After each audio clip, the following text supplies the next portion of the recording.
everyone. Welcome to the Comix Who Show. I'm your co-host, Patrick Lugo, and with me is co-host Curtis Fujita. As a kid, I loved Kung Fu movies. So I went to Chinatown, trained with a wise teacher, and became a Kung Fu master. Sounds simple, right? Not really.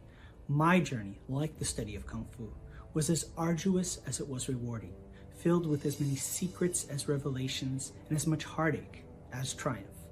It's a defining moment in my life, and while I began studying Kung Fu to learn how to fight, what I discovered was a way to live.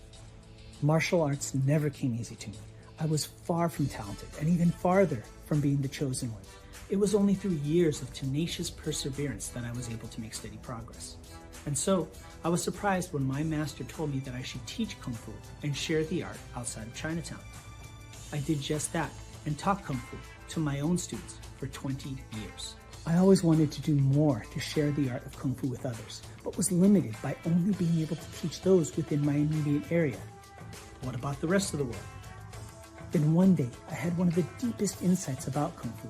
I realized that the punches, kicks, throws, and myriad of martial maneuvers are merely the delivery system for the true essence of Kung Fu, the philosophy and way of life.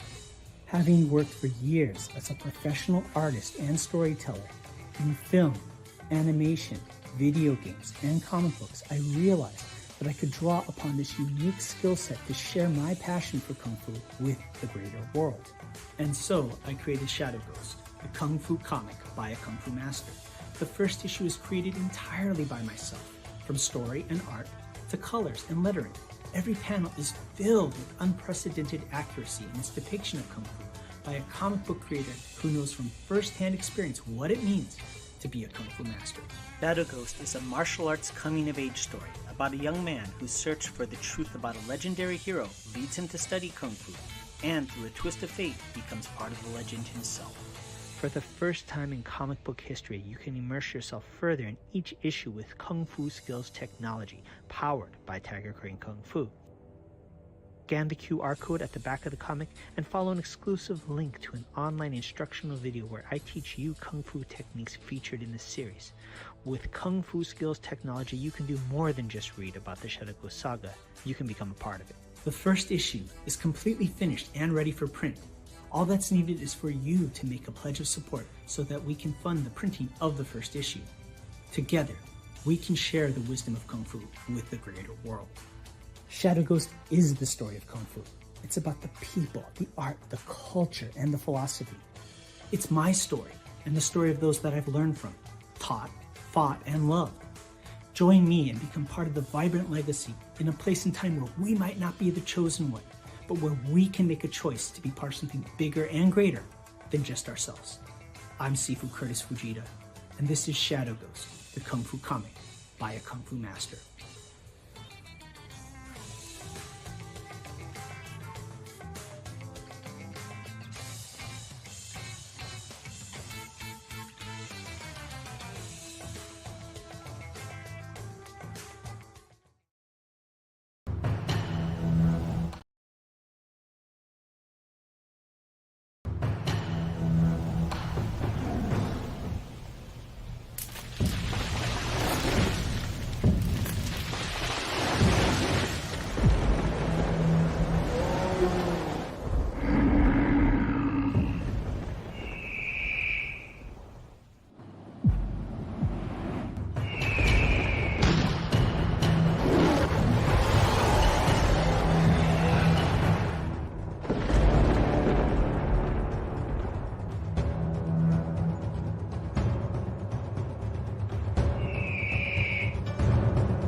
Hi, I'm Plugo, author, illustrator, comic creator, and the art director for Kung Fu Magazine for more than 20 years. But I'm here to talk to you about a project that's really special to me. It's the middle grade graphic novel, A Tiger's Tale. Imagine the story of tigers and dragons and martial artists and monsters. So when I launched the campaign for A Tiger's Tale Volume 1, I did not know what to expect, but it succeeded thanks to a group of passionate backers It was also awarded the Make More Comics art grant that year and was later featured as part of an art gallery exhibit.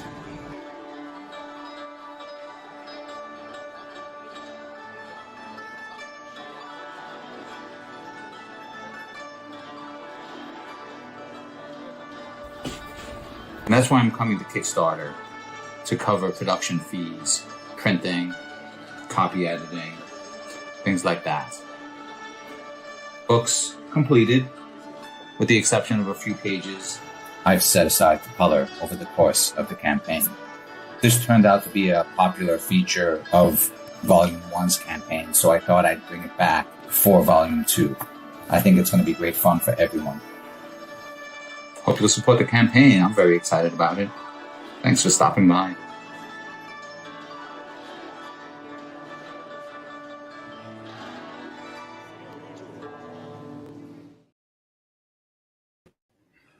Welcome to the Comics Fu Show, where we stand at the crossroads of comics, kung fu, and all sorts of pop culture. I'm your host, Patrick Lugo, known online as Plugo. My co-host, Curtis Fujita, was not able to make it to our special Wednesday live stream, but he did leave a pre-recorded message here, which I'll play in a moment. But first, I'm really excited to get to introducing our special guests. We have with us Jon Proudstar, the writer and creator of the nation's first all-Native American superhero team, something that was established by the Smithsonian Institute in 2014. And with him is his partner, Gene Jimenez, the founder of Machine Comics, who are both here for a live launch of their Kickstarter campaign. So welcome to the Comics Fu Show, gentlemen. It's a great privilege to have you here. Hey, thanks for having us, Patrick. We really appreciate it. We've been excited, looking forward to this day for quite some time, just on our own project. And then when you invited us on, we were just thrilled. So we really appreciate it. That's ditto from me. That's excellent. Well, Jon, you and I had the good fortune of being introduced by another creative force, Mr. John Fusco. I had the privilege of illustrating his children's book, and it was through that work together that he told me, I have to introduce you to Jon Proudstar, his comic, his work. Yeah. It's something that, we just have to know about. And so I've been following your work for a while, and I'm pretty sure that I remember, wandering around a San Diego Comic Con around sometime in the 90s and seeing, seeing some of those images, Yeah, that's when Gene and I were getting into trouble at the cons, bothering Stan Lee and. In fact, it's funny you mentioned that. I remember that con that we were at with Tribal Force #1, but Stan Lee actually was doing something with Broadway Comics, and we just happened to be, right next to them. I sat for 6 hours having a conversation with Stan Lee, who was literally sharing the same table, and we just sat there and talked about comics and creation and all kinds of fun stuff. But he was a blast to talk to, and that's really all I remember from that convention, was sitting there talking. We had coffee, and the people brought us French fries. They were sharing French fries and all kinds of stuff together. But that was one of my favorite cons ever. Yeah. Oh, that's excellent. So, and let's give a shout out to Pops Van Sant, of the founder of CromCon, which is happening now online. He's a great supporter of indie comics. Pops, you've got to get your crew to talk to these gentlemen. They have such a deep history, and this live stream will be replayed on CromCon and a few other spots, and we'll definitely do our best to get this campaign up and running immediately. So after, I'm flashing forward from the wild and woolly 90s, right, to today, where we have this live launch. wanted to put this graphic there while maybe Jon can share with us the origins of Tribal Force and how this gem of an idea got started. Well, it was something I'd always dreamed about as a kid, wanting native superheroes, and I was waiting for Marvel to do it. And they did it briefly with Thunderbird, and then after 3 issues they killed him off. And that was the one thing that really it pissed me off as a kid. It broke my heart. And I said, well, someday I'm gonna buy Marvel Comics and I'm gonna bring Jon Proudstar Thunderbird back. Still don't have enough money to do that. But over the years, that was the thing that inspired me to start thinking of what if more heroes were Native or Latino, or just of different ethnic origins. And it didn't really, I just got tired of waiting. Every comic book that ever came out about natives was very stereotypical. The only one that was kind of sort of right on the spot was Scout by Tim Truman. And it was doing pretty good. And that kind of gave me the confidence that there was an audience out there for, native driven stories that had, realistic natives, not, stereotypical natives. So in the 1991, I started, creating these heroes, little by little, and then slowly putting the story together. And I have a background in working with survivors of child molestation and violent youth offenders. And I thought, what a great way to stay within that community, because I had to, at some point I had to leave it. And, this would allow me to stay in the community if I created stories that reflected the kids that I worked with. Because our kids, 7 out of 10 girls will experience some form of molestation or violence in their lifetime. And a lot of the kids, unfortunately, reach out towards suicide. So I wanted to create a hero for them, that would be experiencing the same thing they're experiencing, but at the same time, hopefully teach them coping mechanisms, showing them that you can make it through this. No, it's not going to be, rivers made out of chocolate and unicorns, but, you can survive. So that was kind of sort of the impetus of what I wanted in the storyline. And, I'm just big fan of bringing different people together and seeing what happens when you throw all these different personalities together. And that's what makes it real interesting. That's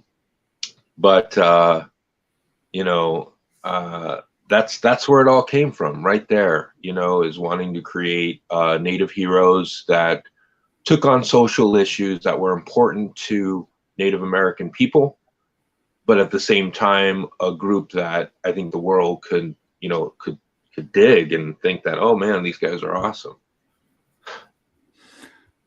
I mean, that's powerful stuff. And I mean, that's also, when we were all young, we had our ways of coping, right? And comics figured large in them. I would say it's safe to say. I mean, that's why as adults, we still hold them in a special place.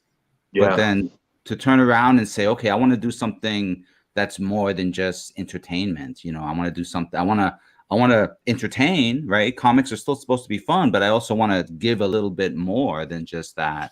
I mean, that's risk taking, and that's also like strong work. That's good work. So, I mean, that's thank you. Part of why I've always kind of kept an eye on you guys. But then, Gene, you were like, hosting the digital coloring symposium back in San Diego Comic-Con, and if I recall correctly, you weren't the first series artist, but please correct me if I'm wrong. You came in a little bit later after issue 1. For Tribal Force? For Tribal Force, yes. Yeah, I was the original colorist. Actually, myself and one of the people working in my studio at the time. We had a small studio that we were doing all the production for, as well as a lot of the primary publishing for, a group called Mystic Comics. But in that studio was another gentleman named Aaron Ricks, who is one of the most profound colorists and artists. And he lives down in San Diego now, and he's always awesome just to hang out with. But we both actually teamed up on Tribal Force #1 back in '96. And I remember us sitting there looking at pages and the story, and then looking at each other going, no, I want to color that page. No, I want that page. No, I want that page. So I remember deciding to give Aaron the cover of that. And I thought he just knocked it out of the park with the cover that he colored on that. But you're correct. Back in '90, actually the year before I came to the San Diego, I got invited by Steve Olaf, a dear friend of mine, who was the first digital colorist in Comix, who did Akira #8. And he wanted me to be a part of the digital coloring that was at that time creeping its way into comics book land. He had no idea on Photoshop or anything like that. They actually had hacked the Sunday Comics coloring system. And there was a really antiquated way to do it digitally. But that's what he did with Akira #8 and a lot of the early Spawn issues were done that way. So he had me as a speaker and a featured guest on the first comics coloring symposium. And I've been kind of in that realm ever since. I got to help work and develop on Photoshop with Adobe. A lot of my dear, lifelong friends are colorists in the industry as well as artists, and have been doing production and a lot of freelance and a lot of, got to work a little bit with Top Cow and a little bit with Image here and there throughout the years. And then I kind of drifted off into entertainment and, fashion and web, before the big web bubble burst. Got to work with a lot of amazing other people like Eminem and Puff Daddy and all those guys. But always found, for some reason, people would always either give me a call or I just found myself drifting back to comic books. It's not that I ever left it. It's just that it wasn't my primary focus for a good 10, 15 years there. And I got a call about almost 10 years ago. Someone randomly from Texas said, "Hey, can you color this?" And a good friend of mine, Andrew Magnum, sent me a Vampirella Aliens cover. And when I did it, it was probably the first piece I'd done in about 10 or 15 years. And I was like, man, I really miss working in this medium. So I just made it a commitment right then to not only get back into it, but do the stories like Jon was saying that I wanted to see. And I realized, minorities and indigenous cultures were not being represented, as well as, I guess I got tired of seeing the guy with my skin color always playing the drug dealer or always playing the thief or whatever it was, even in comic books. So I just made a concerted effort. I'm going to create, a company that focuses on bringing indigenous cultures and ancient wisdoms to life. And it's funny because about 5 years ago, the first thing I saw, when I said, okay, I'm going to create Machine Comics and I'm going to do this. And I started producing my own book, but something that was always in the back of my head. I'm like, man, now would be a really good time to do Tribal Force. I'm really sad that we didn't get to do it again. And then about a year and a half ago, Jon called me up out of the blue, and we had been in touch over the years, randomly, social media and all that stuff. But he called me up about a year and a half and said, hey, we were the only ones to do it right. How about we give this, one last shot and do it right again? And I was grateful because to me, it's a dream project. It's one of those things that you don't dream that you're ever going to work on, much less 25 years later, work on again. And so I've been excited since day one, and I can't wait for everyone to get what we have. The stuff that is, that's sitting in front of my face right now. I can't wait for people to see it. I'm so eager to for their reactions as well. I mean, I was lucky enough to have a few sneak peeks, which I'd be happy to share. But I'd also, if we could also start with jumping into that campaign page if it's ready for folks to enjoy, to jump into, to support? Let's see.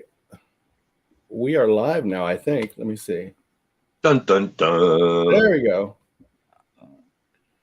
Let's see. Yeah, you're gonna have to refresh. Boom. There we go. Well, I really did want that live refresh, and we have the URL for folks to check out, and then let's press play on this video. Oh, first, I think I want to share with you something else. Let's build a little bit of suspense, because my co-host Curtis, right? I remember what you said about ancient wisdom and its importance, and here in the Comix Fu show, where we're doing that with Kung Fu, right? So Sifu Curtis couldn't be here for this special occasion, but he did want to offer a quick message of support.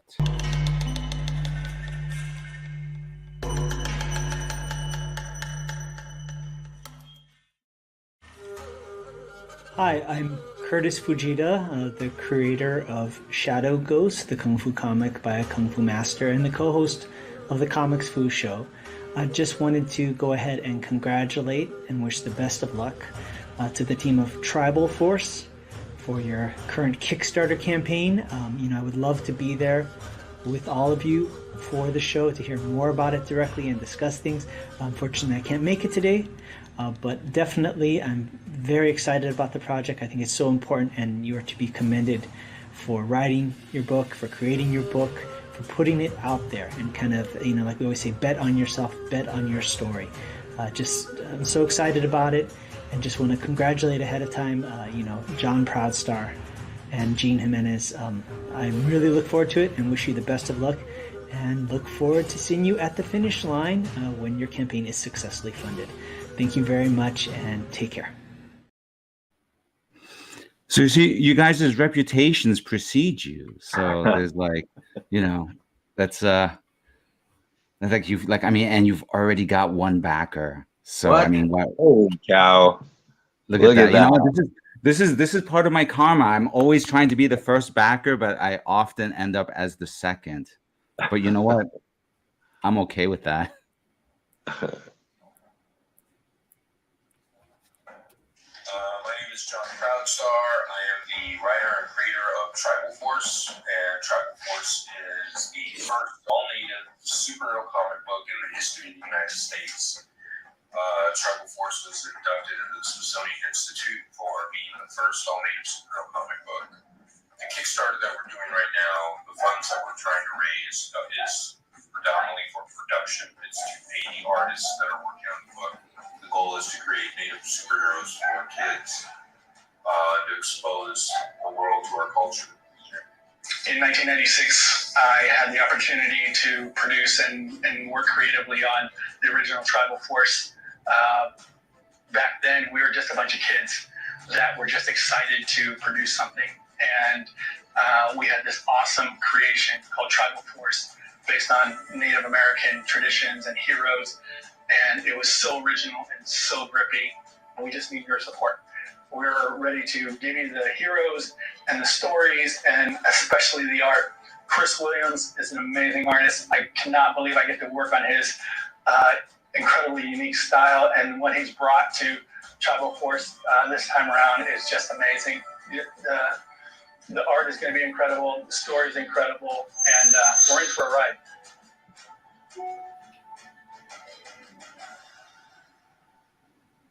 Yeah. There we go. That is so excellent. That is so, love it. Great video. Love those graphics. And you know what? I have to share this little detail with you. Co-host Vegeta turns out to be backer number one. He was there ready to strike. So Curtis, yeah. Sweet. Awesome. That's so great. Thank you, Curtis. That's great. Thank you, Curtis. So that's just an example of his no shadow kick. He's a Hung Gar master, and we've talked about the legendary Wang Fei Hung no shadow kick. And while we were all watching his video, he struck. So That's the kind of support we want for you guys on the Comix Foo Show. And look, you're already 3 backers in, so the Holy momentum cow. is building. You know? Yeah. And so it's just these little details that are so awesome. And I mean, look at the details on this. I'm just scrolling through, and like I said, I got a sneak peek on some of these pieces, so I'm really quite excited to be able to share it. Look at that. Just before we started streaming, right, we were talking about the influence of a certain Marvel superhero team and how they Yeah. well, they work, right? How they served as kind of representatives of a lot of folks who didn't really see themselves in comics. Wasn't that interesting? Yeah. No, X-Men played such a huge role in my life. And I was young at the time. I was 12 when 141 came out, which was the biggest book or biggest influencer in my life. And then I would anything that came out about the X-Men I would read. And there was this interview with John Byrne and Claremont, and they were talking about how at the time X-Men had kind of sort of was affecting the gay community, and that the gay community really took it in because they related to the X-Men being persecuted themselves. And at that time, LGBTQ or the gay community was kind of a pariah, and especially if you were young. But it was the first time it opened my eyes to a different community and how they were being persecuted. And it took some of my prejudices away, because I was like, man, that, they're not lying. They're exactly like the X-Men. They're being persecuted just because of the way that they're born, and that was such a powerful, profound message to me that it could alter a 12-year-old from the 1980s to kind of think progressively. So that was huge, because I was a gorilla, kind of still am, but to make me see into the eyes of another group like the LGBT community, who was being severely persecuted at that time, to me that was powerful. You know what I mean? Oh yeah. I mean, my parents are first generation mainland from Puerto Rico, and so when we lived in the city, we lived in our own particular ghetto in the projects, right? But then as hard work allowed father to move us out a little bit into the suburbs, we still stayed within our particular Spanish speaking community. But it wasn't until getting older, there was always layers to unveil, even up through college, right? Like, it took me doing some volunteer work in Africa to see like major differences and how things work, and how there's always somebody on the bottom, and that's kind of a problem. And then to come back and see it that it's always been that way in the States as well, those are big deal issues. And I mean, the important thing is that these are issues that young folks are grappling with, right, constantly. And so it's so important that they have heroes to look up to, and it's so important that they can see themselves in all media, right, like the comic as well as TV. And I was wondering, since folks might be recognizing a certain iconic profile, I was wondering if you could share a little bit of what it's like to be seeing the success of something like Reservation Dogs in this day and age. Like, wow, yeah, it's mind-numbingly cool, and sometimes I got to pinch myself, that I'm involved in such a progressive project. And it's one of those things that, like, oh, it can get better, and it gets better. And when I meet fans of the show, and they tell me and how it's affecting them, and they pick up on all the messages that are being sent out there and telling me face to face, that was the first time I saw a Native father being portrayed as positive and good, and looking after his daughter, and just showing us as modern people and not these caricatures, and that we're funny. That was one thing about my community, about the Native community, we're very funny people, and we've never been featured like that. And we're always featured mad, drunk, angry, but never the real good side of us. And every community has that, the Latino community has that. And yes, we have our stereotypes and stuff like that. Of course, every community does. But for some reason, they tend not to show that nice side of us, that beautiful side of us. So yeah, Reservation Dogs is a dream come true, and I'm just so glad to be a part of it. That's awesome. Can you are we allowed to ask for like tidbits of what we might expect in future episodes? Man, if I knew that, or I have no idea. They don't tell me anything. I get the script like a week before shooting, and I get to read what's going on. But it's always scary because when we did season 1, it was great. It did so good. And then I was worried because I'm like, how are you going to get better than this? How do you get better than this? There's just no way. So when they sent me the scripts to season 2, I was blown away. I was like, there's no way in hell they're going to do this. And they did it. And it's so good. It was actually just as good as the first season. And so impressed with the writers and Sterlin and the way they work together. It's a concert, they're on set talking to Sterlin, giving their opinions, and they listen to each other. And it's just amazing to see how these stories come to be and how they formulate on set as well. Oh, that's excellent. It's like it makes it feel like a shared journey. I mean, that the work there, the show is so awesome. The whole, I've read some think pieces that talk about like, how can I say it? Like how magical realism is such a hallmark of like, Latinx cult writing, and how like this show is kind of taking it to that next level. But it's like within, I don't know, maybe it's a personal opinion, but it seems like that's just the way, that's just like the style of writing, right? That's how we use language, is in that, metaphor and literal kind of mashed together. That's how we see the world. I mean, at least that's kind of how I see the world. I don't want to put those words into you guys' mouth, but I'm always keeping an eye out for all of these magical occurrences, like the fact that your guys are launching a Kickstarter on the same, right at around the same time that we have our campaign, and that we could support each other. And, let me just share with you. Curtis is watching, right? Great work, gentlemen. Keep it up.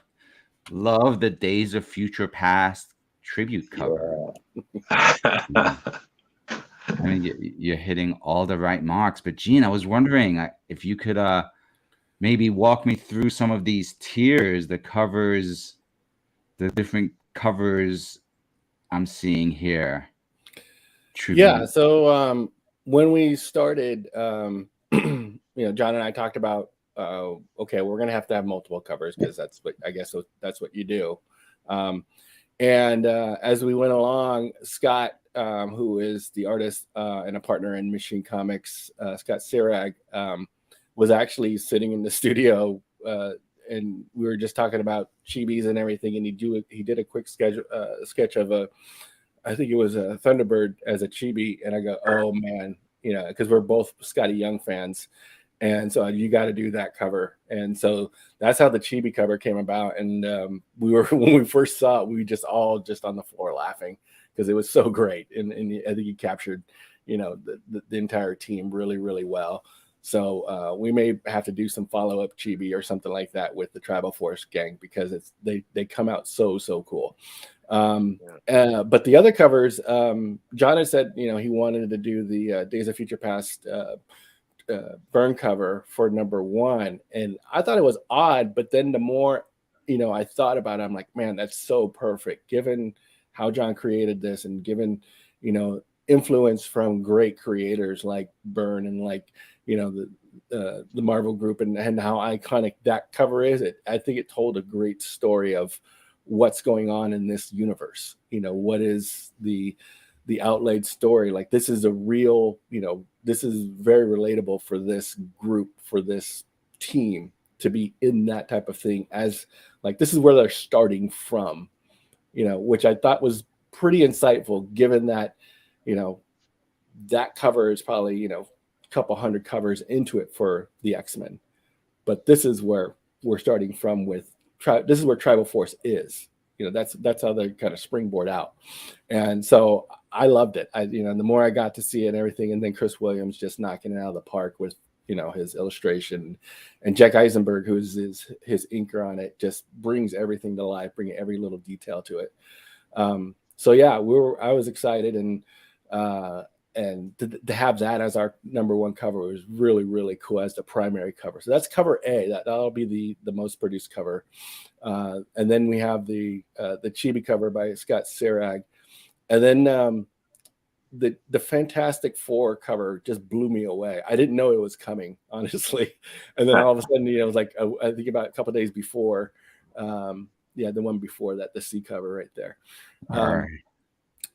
Yeah, when I saw it, I hadn't remembered it because it'd been so long, but I actually have this book, and I was like, oh man, that is so perfect. The way, because there's a fifth member of the team. Usually we're showing four members, but the fifth member of the team is Adi, the Inuit bird, and that basically we see that type of spirit as a totem pole today, but this is a live bird, and it's really, really cool to see it actually in action and alive, and to have it right there in the background just as it is. It's so really, really, really cool. So we're just excited, and everything just kind of started coming together as we started plugging these this hero team into various action sequences. And you're starting to see their scenery and where they exist, where they're coming from these ancient Sonoran type desert, outposts, where these heroes and these ancient cultures kind of were birthed from. So, but this last cover, the Urban Aztec cover, is just crazy. Jesse Hernandez is a world famous Aztec artist. He's done sculptures and busts of Boba Fett and Black Panther and Batman, and he does walls all over his hometown, Oakland. He's from Northern California, and we met him. I met him like 3 years ago at San Diego, and I don't know when John met him, but it's funny because when I saw him again about a year ago, I said, hey, we're working on this and everything. He goes, oh, I met Jon Proudstar, and yeah, we totally, and then we just all hit it off, and it was really, really cool. And he came by last San Diego when we were just announcing that we're going to do this, and Jesse's been nothing but cool and really, really awesome to put this cover out there for us. So we're excited about this. He hasn't actually ever seen the entire thing together. He only seen the art so far, so that he produced, and we're still like we're still drooling over the art, and we've had it in our hands for about a month now. So, yeah, we can't wait for people to start looking at this going, oh man, this is something else. So, and the way other artists are taking these characters and interpreting them, it's starting to unfold really beautiful. Oh, I'm just, my jaw is on. I just finished picking my jaw back up because, I live just on the other side of Oakland, right here in Alameda. Like literally, I just have to drive through a tunnel and I'm right in Oakland's Chinatown. And over the past, let's say during some of the civil unrest that was going on around 2020, the whole of Oakland got boarded up. Like that whole downtown Oakland just turned into plywood on every building. Wow. Overnight, it became the bomber's paradise. Style writers everywhere were just claiming whole city blocks to just, put their messages out there. And, this style looks very familiar to a few of what was going on in Oakland, and it makes a lot of sense, So that's just like, it's just such a good get. I'm so So stoked on this cover. But man, look at that. So now we've got here the PDF, right? The digital entry point for a lot of folks. Yep. I know I'm a person. I know that I have to have my comics in my hand. Yeah, But me too. But I gotta give it up to a lot of readers who are just down to just be like, they want to check it out and they'll put it on their phone or on their tablet. And so yeah, good move on the PDFs. Totally essential. Yeah, and I think one thing we didn't mention, and I think I put a line in it. It's somewhere in the mixing the covers. This first issue is actually 27 pages. Normally, a comic book story is anywhere from 21 to 23, 24 pages at most. But when I start getting pages in, I got actually the last page first. And so I'm like, 27? And I actually called John up. I was like, is it 27 pages? And yeah, it's actually a little longer than most comic books. So we're excited about that, just because you get to see, this is a very much an origin story from why they're in this universe, what's going on, why they're doing what they're doing, and everything starts unfolding from a very root level of meaning for them. So it's really exciting. Oh yeah, it's like the classic, oversized first issue, and that's something like, you see it now that Kickstarter is like really booming, as a comic book platform, like you see people putting out their first issues, 20 pages, for issue 1, and that's fine. But then to go, like I know enough about printing to know that if it's a 27-page comic, there's still, maybe a few extra pages for the cover or something like that. I'm forgetting how the printing count goes, but it's gonna be a nice book, and I think these are some good numbers. And it's like, look at that cover, man. So we have here all of C and Tribal Force issue 1. Yeah. So to kind of explain that, so package level D, or backer reward level D, you'll get the first 3 covers plus the digital cover plus the Urban Aztec cover, which is cover D. So it just accumulates as you go down. The more you're pledging, the more we're going to put in your hands. And we've talked about this a little. If we fund here, then we can start talking about, hey, we can probably produce this, or we can probably support this, and start unraveling some possible yet unmentioned bonuses for all the people that are supporting us. So there'll be a couple extra little things that we'll throw in the boxes. We've already kind of worked that in. So stickers and things like that we're excited to just share with people and say thank you for the support. That's awesome. I'm loving the sticker sheet. It's really difficult. People don't know that it's really difficult to find a good printer that'll do a good sticker sheet for you. You think it's like this easy thing, right? But unless you want to spend a buttload of money to get them printed by the thousands and then leave them in your garage, right? It's hard. I had a hard time finding a good source for sticker sheets. So yeah. We've got a couple good printing partners that I've developed a relationship along the way, and then we have a new printing partner who's doing all the books, Tribal Print Source. They have been oh God, help me out here. What's his name at Tribal Print Source? Oh, I'm so bad with names.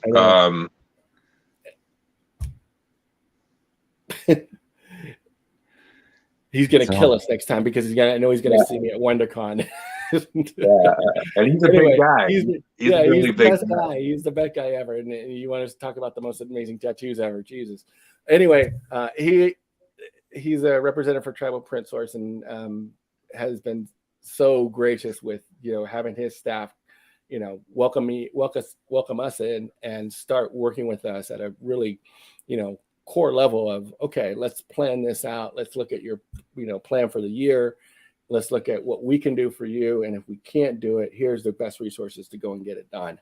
And so I've been so blessed with that type of support just on the production level. So all we get to focus on is producing great stuff and then throwing it over to them, and they just get it done and, you know, handle stuff for us. So it's been really, really cool.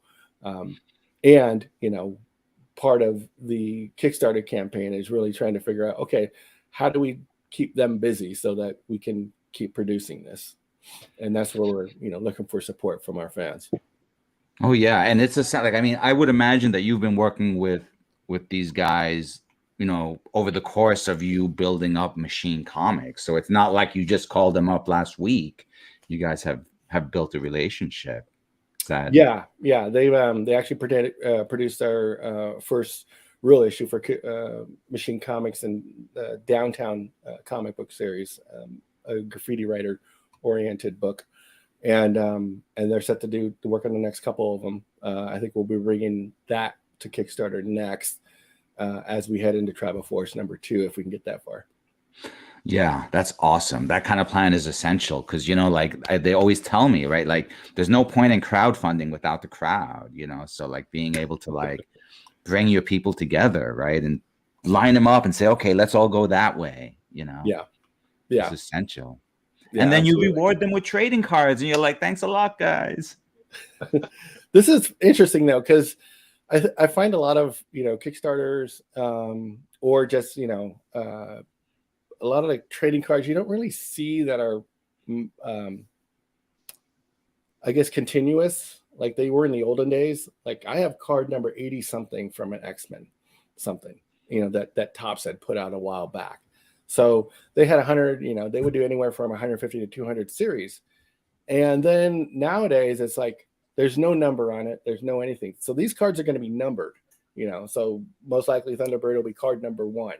You know, and then as we go to our next Kickstarter, which will probably be the Downtown series, it'll pick up at card number 7, you know, and keep adding so that we're constantly adding to this universe and to the, you know, the Machine Comics worlds through these trading cards, so that people have, it's like, oh, where's card number 40 or 7, you know, from this character or this title and whatnot. So we're going to try and keep that going as long as we can go and keep putting out, you know, numbered trading cards so that people understand how not only collectible they are, but then how fun it can be just to have those things out there and the way trading cards are meant to be. You know, always looking for that elusive card number 22, you know. Right, the mystery behind card number 23 or something. Exactly. Yeah, that's always awesome. The fun part. You know, you can't, you know, not put the fun, you can't take the fun out of it by making it you know, doesn't mean something. I think that was part of collecting, when we start going, oh, I missed that issue, and then it becomes this, you know, oh, by the way, they didn't do that many because it didn't do that well off of the get-go, you know, back in the day. Now all of a sudden everyone's looking for, you know, Amazing Spider-Man 120, you know, 128 instead of 129 that everyone has a tribute covered of, you know. So right. Or like X-Men 94 or 97, you know. Right. Or, you know, absolutely. Like wherever you jump, like my first, I mean, I had hand-me-down X-Men from my brothers, but the first X-Men comic I grabbed for myself was like 124, just as they were leading into the Dark Phoenix saga and all of that. And man, I devoted so many summers trying to work my way back once I discovered that you can buy back issues. Yeah. But yeah, you know, then of course the older they got, the more expensive they got. So it was a mission. And then, you know, at the same time, I neglected all the real baseball cards that my older brothers had handed down to me, which, you know, could have been, you know, better treated. Might have been worth it to do so. But you know, it's funny because I have another colleague who also is today launching a Kickstarter specifically devoted to cards. But it's for folks who like role-playing games, and if they want their character to be able to kill someone by throwing a card, they could get that rule set. So, you know, it's always about like if you know, you got to make the campaigns fun, otherwise it becomes too much like a business. And so much of this whole of the indie method is to make it fun for ourselves, because we're putting the hours in, you know. I think it's funny, you know, how there's an indie mentality of, you know, I want to do this and I'll make a business out of it, you know, and then I can quit my day job. You know, it's like, first of all, don't quit your day job if that's how you're going to make your living. Do this because you love to do it. You know, we're doing this as, this is passion projects for us. We're at a time in our lives where actually can, you know, I can afford to take some time out of my normal day and make this part of my normal day. Because I'm an artist, you know, I produce fine art as well, you know, so this is just becomes another part of that extension for me. But at the same time, it's not really what, you know, puts food on the table for me. And at the same time, it puts food in my soul. You know, it's independent creators have got to be in that mentality. Otherwise, you know, at some point, this whole thing becomes wrong. We make it wrong. I shouldn't have done that, or I didn't want to do that. And why would you do that to something that you just love to do? Why would you do that to a passion, to your passion, and make it wrong? You know, it's like, try not to make yourself wrong in dreaming, or try not to make your imagination wrong or your creativity wrong. You know, go out and do this because it matters, especially when it comes from somewhere else, like your culture or your heritage or your, you know, your family. That type of thing is incredibly important to not only hold on to, but to hold as sacred. And this is what I, you know, again, what I loved about working with Jon. It's always something that means something more than just looking really good, or just, you know, or that's a good character, or that's whatever it is. The depth of it, when people start unfolding it and start realizing what it is that the stories that these cultures and these, you know, things that we're producing start unfolding and revealing, is that, you know, it's not just looking good, but it's also, you know, comes from a very old, ancient, wisdom-oriented place. And that's exciting to work on, you know, because then you start realizing how much it matters, not only to you, but then to generations of people. Oh, yeah. And I mean, you know, ask somebody on the street and you say, I know this guy who's working on a television show, and they'll probably think, you know, oh, that guy never has to work a day in his life ever again, you know? And I don't know. How you doing, Jon? Yeah, wow. No, I got a normal day job on top of working on Reservation Dogs. And most of my Reservation Dogs money went to funding the beginning of Tribal Force, you know, getting the artwork done. And it's hard, it's scary, because I had never, I mean, it was a good paycheck, don't get me wrong, they pay you very well. And it was the first time I really had that kind of money. And then when it came time to invest in Tribal Force on my own, because this is before I had called Gene, I got the ball rolling, and it was scary, man. It's the most money I had ever sent to another human being. And it was sad to see the money go away.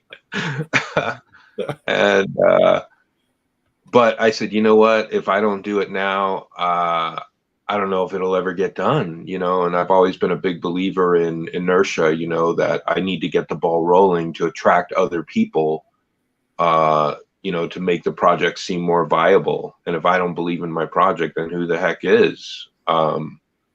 So yeah, no, the industry, the movie industry doesn't pay the way it used to. It is good money, but it's not quit your job money. yeah, and just the whole investing in your art. I mean, that's some powerful wisdom. I remember being a young art school graduate and just going around thinking, I just need to find the right person who's going to look at my portfolio and say, I've got you covered. All you got to do is art for the rest of your life, you know? And somehow it never worked out that way. You know, the hustle is real. You got to, every day you got to be fighting if you want to get that creative thing out there. Like, well, art without the struggle, art without that, I don't know what it is. I mean, I think that's why all these projects that come out, and, you know, I mean, like, okay, martial arts, for instance, you look at Bruce Lee when he was teaching out of a parking garage, you know, and wasn't making a lot of money. You know, he was struggling, but he showed his art to the world, and look what came of it because of that struggle, you know, and that was just sheer love. It came from a place of passion with Bruce. And, you know, and I always reference him because he was such an influence on my life as well. And I, you know, growing up, I didn't know that he suffered so much. I just thought he was he was always a movie star and he was always rich. And then when you read these stories that, you know, he's teaching out of a parking garage, you know, it gives you a little faith, you know. Oh yeah, I mean, there's like the classic, and we've said it on the show so many times, right? The classic kung fu refrain is that you have to eat bitter before you eat sweet, you know. And it's just that, like, you gotta put the hours in, and then Yeah. and the reality is that you might as well just get used to eating bitter, because, you know, that's just gonna help you get farther faster. Like that, just like embracing the need to like get out there, to get your art out there, to be willing to take those risks, to make your vision come to life, but then also, you know, to be willing to support other people's visions, right? Like that's definitely something that I'm still learning, you know, how important it is to be able to like back up other artists and creatives. Yeah, I think John mentioned something earlier when he was talking about, you know, our backgrounds, especially in our cultures. You know, you come from a world where it's like, okay, this is your ceiling, you know, and this is, you know, if you do well, you know, you might make manager someday, or you might actually make a little bit more money than dad did, or whatever it is. And I remember coming out of school and you know, my first several years of, you know, studying comics and moving into fashion, and all of a sudden I was, you know, in a world that wasn't defined by my upbringing. It wasn't part of that paradigm, and it felt incredibly uncomfortable. It's like, oh my God, you're working, you know, you're working with this person now, or you're working here and there, and, you know, you're producing this, or you're on stage, or you're, you know, you're doing that. And I found, you know, family especially having a challenging time relating to me, or relating to, you know, what was perceived as success. I found myself out of sorts, uncomfortable, you know, and I think probably led to a lot of me just kind of either I would take 2 steps forward and then take that 1 step back, because it's uncomfortable. You're out and you're basically inventing every day, making it up as you go along. And that's what I love about comic books. It's like, here we are right here in this moment. We're just making this up as we go along, but we're making it up from our culture, our history, things we wanted to tell people.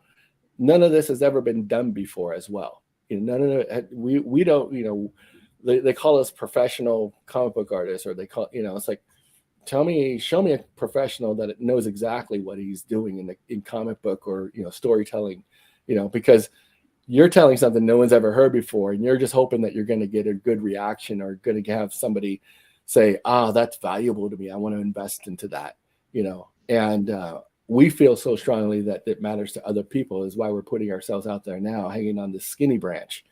And at the same time, you know, we know that nobody's ever done this before in our past. We have no roadmap. You know, there's no way of going, oh yeah, you know, we're going to be as successful as those other, you know, native, you know, or indigenous, or those other minority creators are.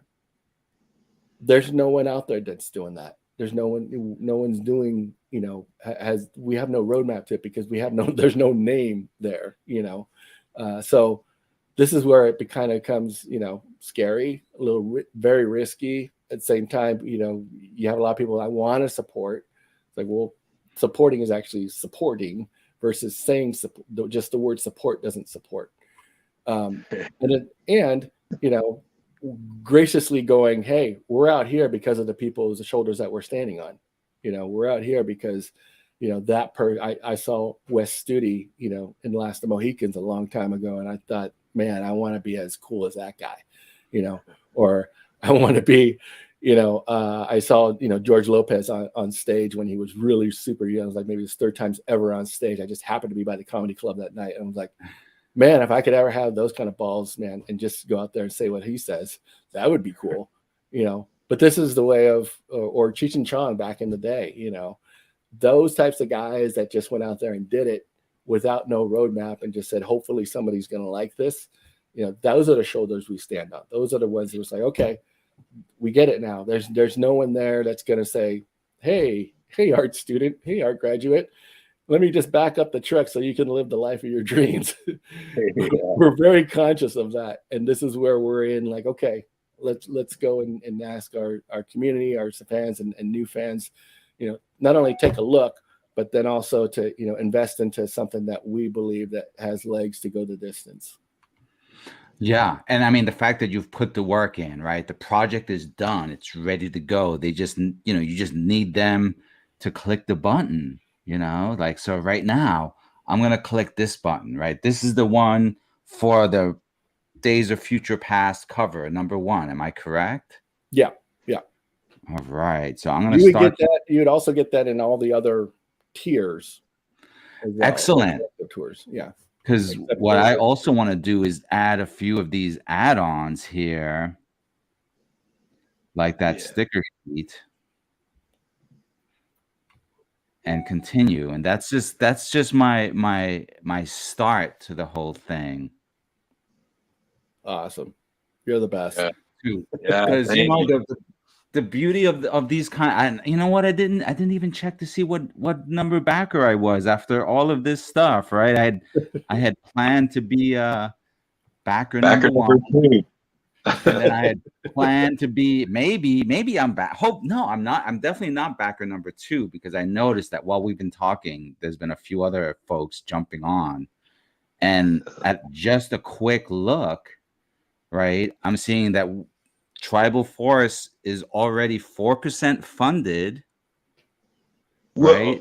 Whoa. And that's just in the first 45 minutes or so. So I mean, I don't know that I want to do the math, because I was an art student. I left math behind as soon as I could to pursue art. We all You're never gonna need that stuff. This, trust me. There's not a lot of mathematicians going on in this threesome conversation here. I know.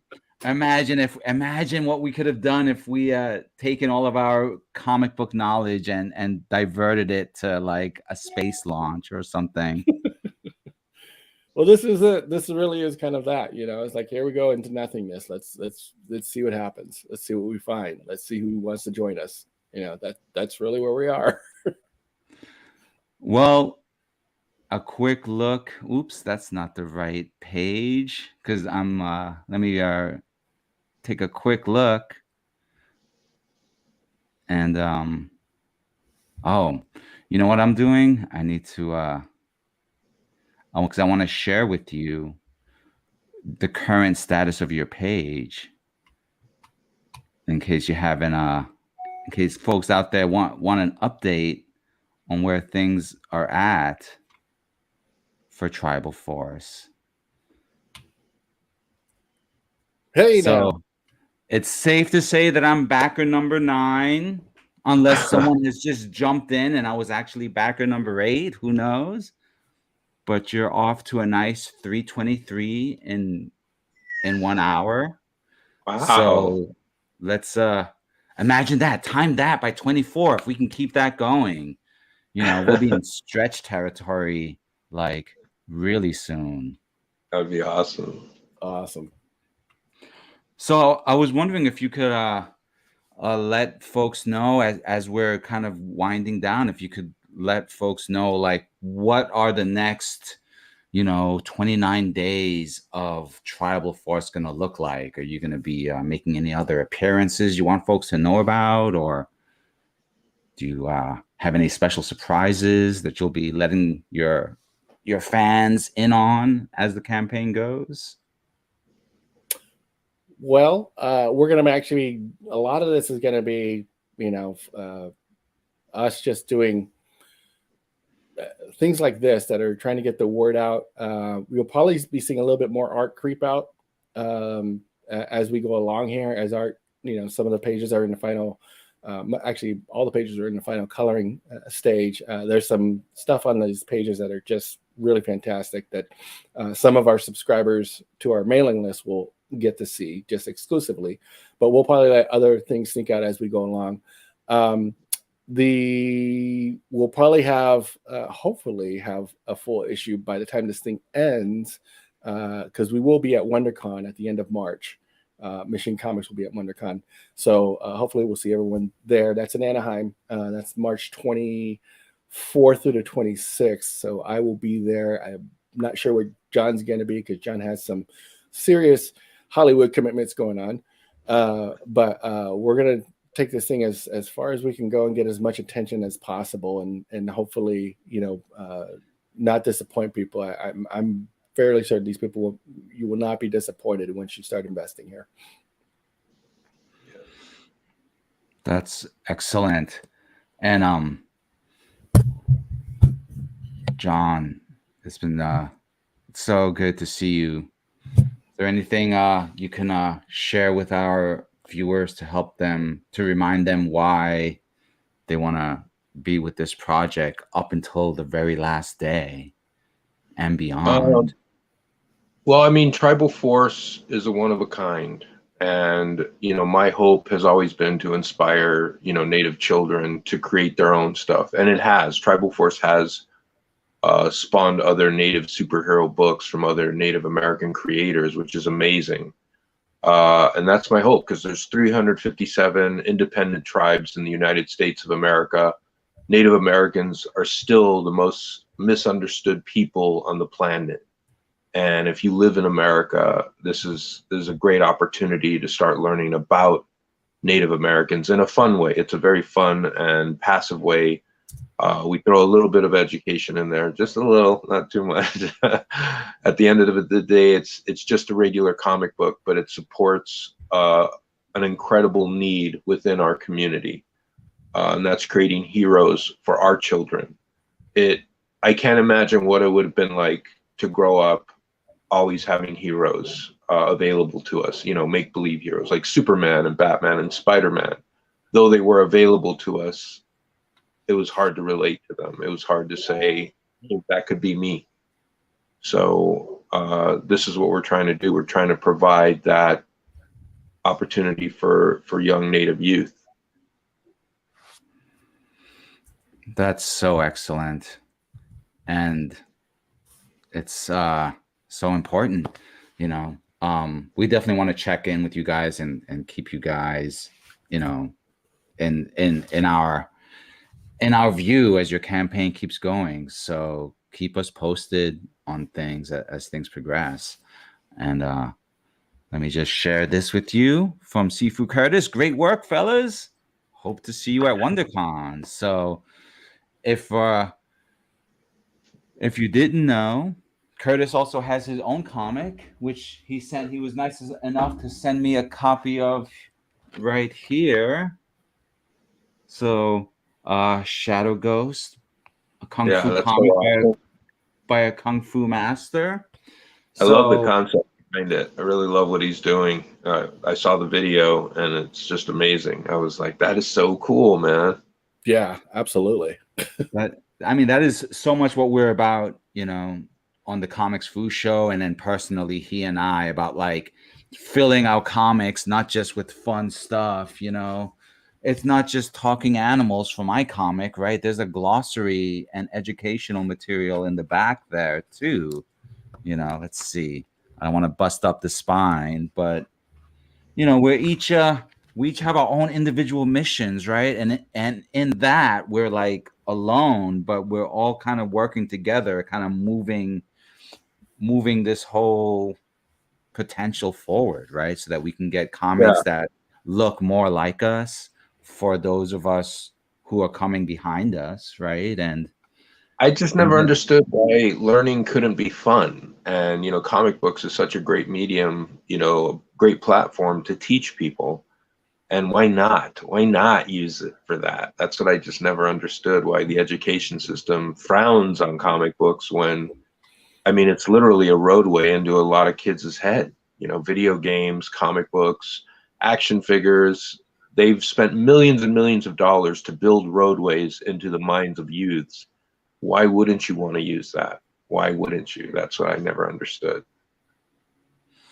Oh, I agree. I mean, it's happening an inch at a time, but it's taking individual artists to really like move the needle forward. So, I mean, that's why I wanted to do my share, right? And elevate your folks' voice, add my Really, voice to yours, and then help like elevate yours so that we can all, you know, get a little higher up on that mountain. You know, right. there's you know, because it only takes a couple of jerks to throw rocks down, you know, and we got to deal with that too. So, Oh yeah.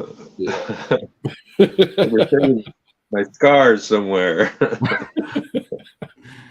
exactly. But you know, we keep the vibes positive here. So, what I'd love to do is, in closing, I'm gonna share your badass video again, so that folks can be reminded to go down to the URL, which I have right down at the bottom of the screen, and then we'll close out the show with our credits. So I want to thank you both for taking some time out. I know it's been so busy just getting things set up. So I really appreciate that we were able to synchronize and have some time to just kick back and talk. And I know that we could go off for another couple of hours if we were just like, kicking back outside of WonderCon or wherever, but we'll have to plan for that maybe for Tribal Force number 2, or for the secret spin-off series. I want to pitch you once Tribal Force is $1 million property. Just think Legion of Superheroes, but with all 300 plus tribes, from the future, the whole thing, it writes itself, right? Absolutely. I'm game. Excellent. So any final words before we hit play on your video? Gene? Well, I just want to thank you, Patrick. Thank you, and thank you, Comix Food Show, for reaching out and supporting us and asking us to come out for this really kind of epic, momentous launch. And it's a big deal. We've been working, like I said, we've been over a year, almost a year and a half on this, just getting things ready, getting things aligned. We've had a lot of personal tragedy coming into this. Everything, personal, beyond celebratory life experiences, from a new child to the loss of a loved one, the loss of a sibling, the loss of one of our artists that was working on one of the covers. And it seemed like everything that life could throw at us to have us be and stay committed. It was the past year and a half has been that for us. And we just kept our heads down and kept knowing that we were on the right track, and knowing that if something that big is going to get in our way, this really must be worth it.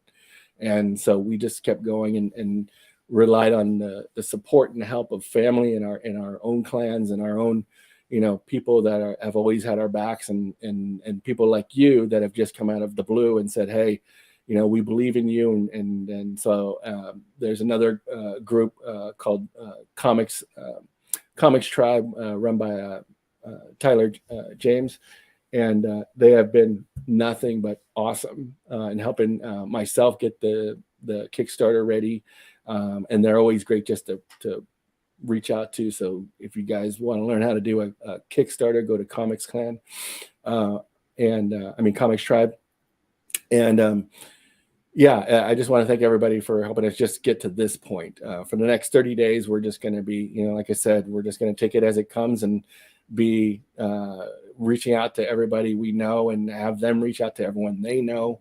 But I would just ask that people to share it with people that who love comic books, who love superheroes, who love great stories, great art, and and thank my whole team, Jon included, and my now business partner, who I could not be more thrilled to work with. And when I'm just going to let him in on this, Jon. When we call each other, we spend the first couple minutes laughing, because it's so fun just to talk to each other. And so, it's kind of like, we get to be 12-year-olds, every time we call each other. So it's incredibly cool to just, work with that type of person that you just go, all right, let's just fart around for a couple minutes because, everyone else calls this work. And we just get to love and work on our dream project. So I'm just really appreciative and thankful for this moment. Awesome. Thank you. Jon, any final words of inspiration?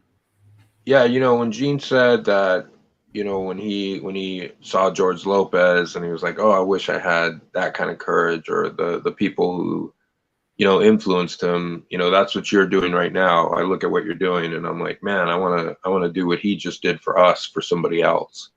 So thank you for doing this for us. It means a lot when somebody comes out of nowhere and devotes their time and effort to helping us. This is helping us. And I really do appreciate that, man. You've inspired me to want to do that for somebody else as well. So, it's the gift that keeps giving. And as Gene said, we went through a lot of trials and tribulations with family and so on and so forth. So, we took a beating getting to this point, took a hard beating, and we're being held together by bubble gum and bra straps. But we're here, we made it, so just thankful to you and the fans and the people who have supported Tribal Force since 1996. We're back, baby. We're back, and we're going to give you something awesome. So support and share and get on your friends' nerves by sharing too much. But yeah, thank you. Well, thank you, gentlemen. You both are inspiring. Thank you. And yeah, my mantra is. My name is Jon Proudstar. I am the writer and creator of Tribal Force, and Tribal Force is the first all-native superhero comic book in the history of the United States. Tribal Force was inducted into the Smithsonian Institute for being the first all-native superhero comic book. The Kickstarter that we're doing right now.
Hi, I'm Plugo, author, illustrator, comic creator, and the art director for Kung Fu magazine for more than 20 years. But I'm here to talk to you about a project that's really special to me. It's the middle grade graphic novel, A Tiger's Tale.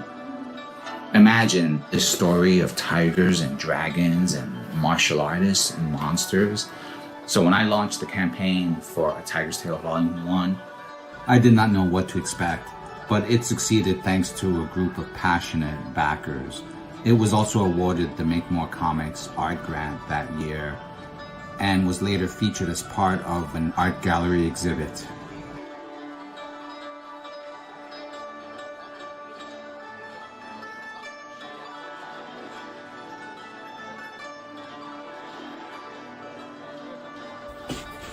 And that's why I'm coming to Kickstarter, to cover production fees, printing, copy editing, things like that.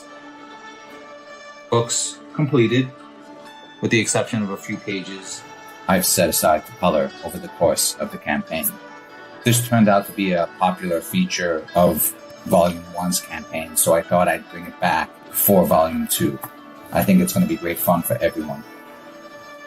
Hope you'll support the campaign. I'm very excited about it. Thanks for stopping by.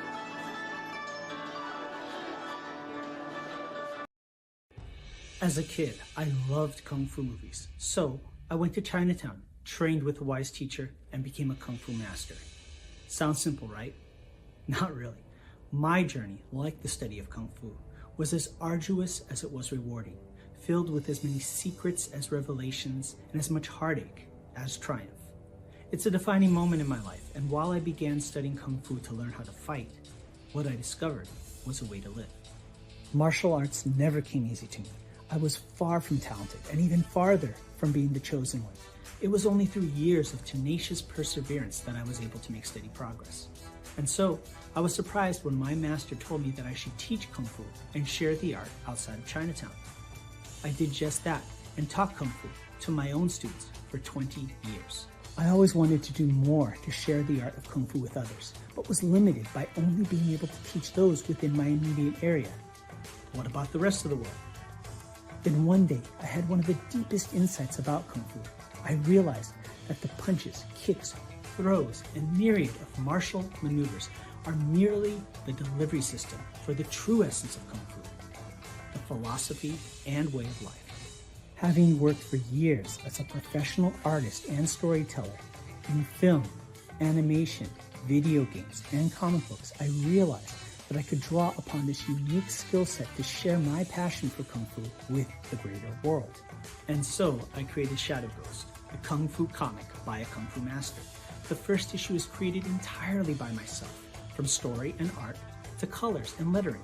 Every panel is filled with unprecedented accuracy in its depiction of Kung Fu by a comic book creator who knows from first-hand experience what it means to be a Kung Fu master. Shadow Ghost is a martial arts coming-of-age story about a young man whose search for the truth about a legendary hero leads him to study Kung Fu, and through a twist of fate becomes part of the legend himself. For the first time in comic book history, you can immerse yourself further in each issue with Kung Fu skills technology, powered by Tiger Crane Kung Fu. Scan the QR code at the back of the comic and follow an exclusive link to an online instructional video where I teach you Kung Fu techniques featured in this series. With Kung Fu skills technology, you can do more than just read about the Shadow Ghost saga. You can become a part of it. The first issue is completely finished and ready for print. All that's needed is for you to make a pledge of support so that we can fund the printing of the first issue. Together, we can share the wisdom of Kung Fu with the greater world. Shadow Ghost is the story of Kung Fu. It's about the people, the art, the culture, and the philosophy. It's my story and the story of those that I've learned from, taught, fought, and loved.